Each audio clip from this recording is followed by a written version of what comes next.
les gars, asseyez-vous, mettez vos écouteurs. Parce qu'on va parler d'un feuilleton géopolitique, version Netflix, mais sans le budget effets spéciaux.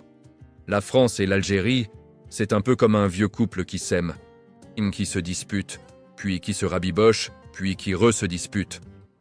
Sauf que là, il y a un troisième larron qui a décidé de mettre son grain de sel. Bruno Retailleau, le gars qui a confondu diplomatie avec clash sur Twitter, imaginez, Macron. Et des boons sont en mode « Allez, on va essayer de calmer le jeu ». Il se passe des coups de fil, il programme des visites, la vibe est peace and love, mais là t'as Bruno qui débarque, en mode « Attendez les gars, j'ai des conditions ». Genre il sort une checklist comme dans Koh-Lanta. Libéré, Boualem Sansal, reprenez vos OQTF, et après peut-être qu'on discute.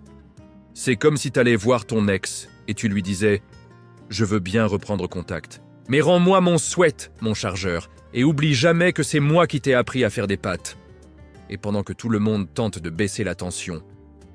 Retailleau, lui, il monte le son. Le gars arrive avec un mégaphone au milieu d'une séance de méditation. Mais attends, c'est pas fini. Monsieur veut aussi s'attaquer à l'accord de 1968, l'accord qui régit l'immigration entre la France et l'Algérie. Le truc est vieux, ok, mais le supprimer comme... C'est comme si tu voulais désinstaller Google parce que t'aimes pas ton horoscope. Il dit « C'est un privilège pour les Algériens ».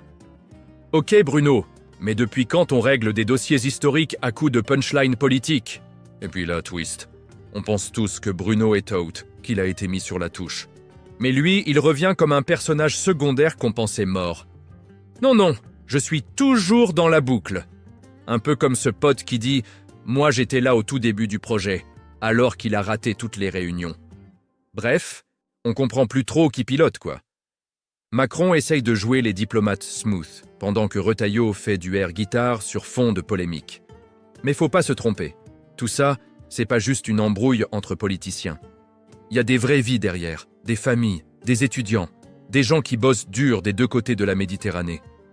Et eux, ils regardent tout ça en mode « On peut avoir un peu de calme ou pas ?»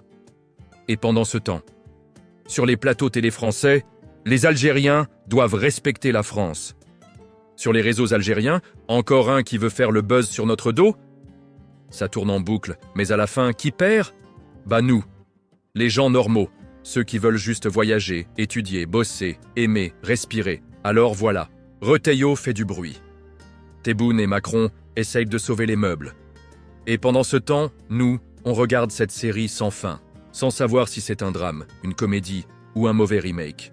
Mais bon, au moins, ça fait un bon sujet de vidéo. Alors si t'as kiffé ce petit débrief bien piquant, lâche ton like, commente ce que t'en penses, et surtout, abonne-toi. Parce que la diplomatie, c'est peut-être pas sexy, mais raconté comme ça, avoue que t'as envie de connaître la suite.